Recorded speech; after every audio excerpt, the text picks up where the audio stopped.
আজকে কলকাতাতে বাবা রাস্তা বন্ধ করে কয়েক হাজার রোহিঙ্গা বাংলাদেশি মুসলিম অনুপ্রবেশকারী 540 কিলোমিটার আমাদের বাংলাদেশের বর্ডারে বেড়া দেওয়ার জন্য এই অনুপ্রবেশকারীদের পিসিমা খালামা মমতা ব্যানার্জি ভারত সরকারকে জমি দেয়নি।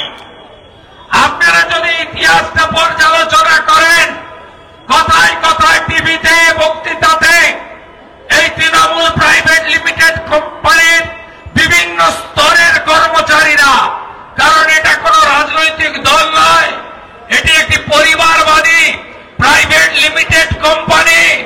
মুসলিম লীগ টুর মতো সরকার চালায়।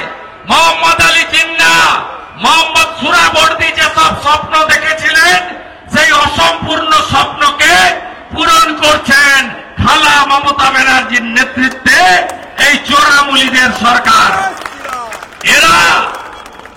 এরা আজকে বলে যে বর্ডার দিয়ে যদি অনুপ্রবেশকারী ঢোকে দায়িত্বটা ভারত সরকারের। আপনি আগে জমিটা দিয়ে দেন। মোট 4000 কিলোমিটারে বাংলাদেশ ভারত বর্ডার আছে। কোন কোন রাজ্য আছে? মিজোরাম আছে, মেঘালয় আছে, ত্রিপুরা আছে, আসাম আছে, পশ্চিমবঙ্গ আছে। পশ্চিমবঙ্গে কত কিলোমিটার বর্ডার? 2200 কিলোমিটার বাংলাদেশের সঙ্গে বর্ডার। কত কিলোমিটার বেড়া দেওয়া সম্ভব, অথচ জমি দেয়নি এই রাজ্যের সরকার? 540 কিলোমিটার। 2016 সাল থেকে আগে রাজনাথ সিংজি, পরে অমিত শাহজি, ভারত সরকার এই সরকারকে অ্যাডভান্স টাকা দিয়েছেন। বাজার মূল্যে জমি কিনে দাও, আমাদের জমি দাও, আমরা বেড়াটা লাগিয়ে দিই, নইলে পশ্চিমবঙ্গ তো যাচ্ছেই, এর সঙ্গে সঙ্গে ভারতবর্ষ সুরক্ষা ও প্রশ্ন চিহ্নের সামনে চলে যাচ্ছে। এরা কি করছে? এরা ল্যান্ড জেহাদ করছে, এরা লাভ জেহাদ করছে। কন্যাদেরকে, বোনেদেরকে তুলে নিয়ে গিয়ে পটিয়ে পাটিয়ে তাদের অভাবের সুযোগ নিয়ে তাদের বিবাহ করে জমি দখল করছে। 2 বছর পরে মেরে তাড়িয়ে দিচ্ছে, আবার একটা বিয়ে করছে, আবার 2 বছর পরে তাকে তাড়িয়ে দিচ্ছে, আবার একটা বিয়ে করছে, ইতিমধ্যে 4টে বাচ্চা হচ্ছে। এই অবস্থা হচ্ছে লাভ জিহাদের ফল। ল্যান্ড জিহাদ বললাম, ধর্ম জিহাদ। আপনারা জানেন বাঙালি সংস্কৃতি হিন্দু। আপনারা বলুন, পশ্চিম বাংলায় স্বাধীনতার আগে, স্বাধীনতার পরে যেমন 6000 গ্রাম আছে যেখানে শাক বাজত, তুলসী মঞ্চ ছিল, প্রদীপ দেওয়া হতো, কাসরের ঘণ্টা পাওয়া যেত, যেখানে গীতা পাঠ, হনুমান চালিসা হতো, মহাদেবের মাথায় জল ঢালত, এমন 6000 গ্রাম পশ্চিম বাংলায় এই 15 বছরে হিন্দু শূন্য হয়ে গেছে। শাক বাজে না, ঘণ্টার আওয়াজ পাওয়া যায় না, মন্দিরের অস্তিত্ব নেই। আজকে উত্তর 24 পরগনা থেকে কোচবিহার বর্ডার এলাকার যে কোনো গ্রামে যান, কি ভয়াবহ অবস্থা তাকিয়ে দেখবেন আপনারা। এরা শুধু ধর্ম জিহাদ নয়, এরা আমাদের রেশনও খাচ্ছে। 100 দিনের টাকাও চলে যাচ্ছে বাংলাদেশি অবৈধ অনুপ্রবেশকারীর হাতে।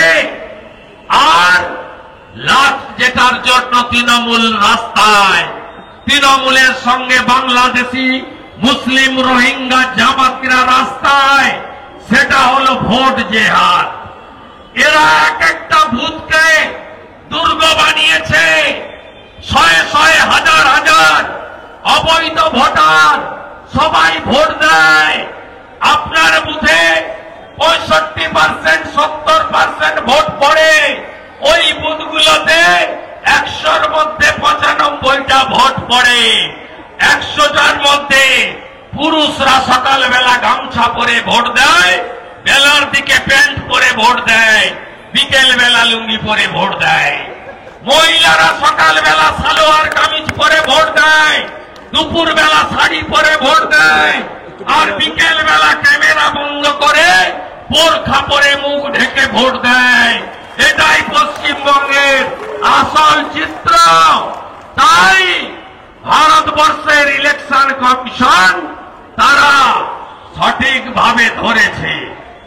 আপনার বাড়ির আশেপাশে যদি চন্দ্রবড়া পাওয়া যায়, কেউটে সাপ দেখা যায়, গোখর দেখা যায়, চিতি দেখা যায়, আপনারা কি করেন?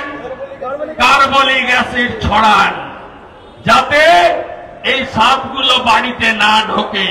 তাই তো ভারতের নির্বাচন কমিশন তারা পশ্চিমবঙ্গে এই বিষাক্ত সাপেদের গর্তে কার্বলিক অ্যাসিড ঢেলে দিয়েছেন। পিল পিল পিল পিল পিল পিল করে বেরিয়ে পড়েছে। হাঁটছে খালা মমতা, সাথে কয়লা ভাইপো, আর পিছনে এই সাপেরা এগিয়ে যাচ্ছে। এসআইআর মানছি না, মানব না। আরে যত পারেন চিৎকার করুন। 21শে জুলাই আপনার সুন্দর হিন্দি ভাষণে ধর্মতলায় বলেছিলেন एसआईआर करने नहीं दूंगा, लड़के लूंगा, घेराव कर दूंगा। कहा हुआ ममता बनर्जी, हुआ आप क्या करेंगे?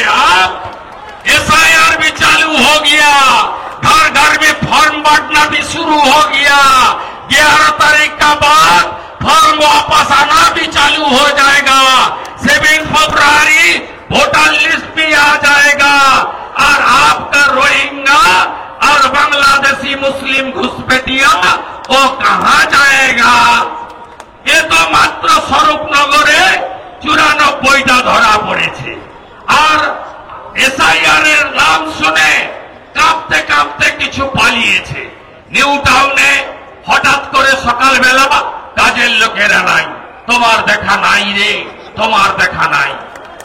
নিউ টাউনের বিভিন্ন জায়গা আপনাদের কাছেই বাগুইহাটের বড় জাংলুতে দেখুন ফাঁকা হয়ে গেছে। পালাচ্ছে, ধর্মভাব রক্ষা করো, পালাচ্ছে। আর তৃণমূলের নেতারা তারা বলছে পালাবি না, এসআইআর করতে দেব না।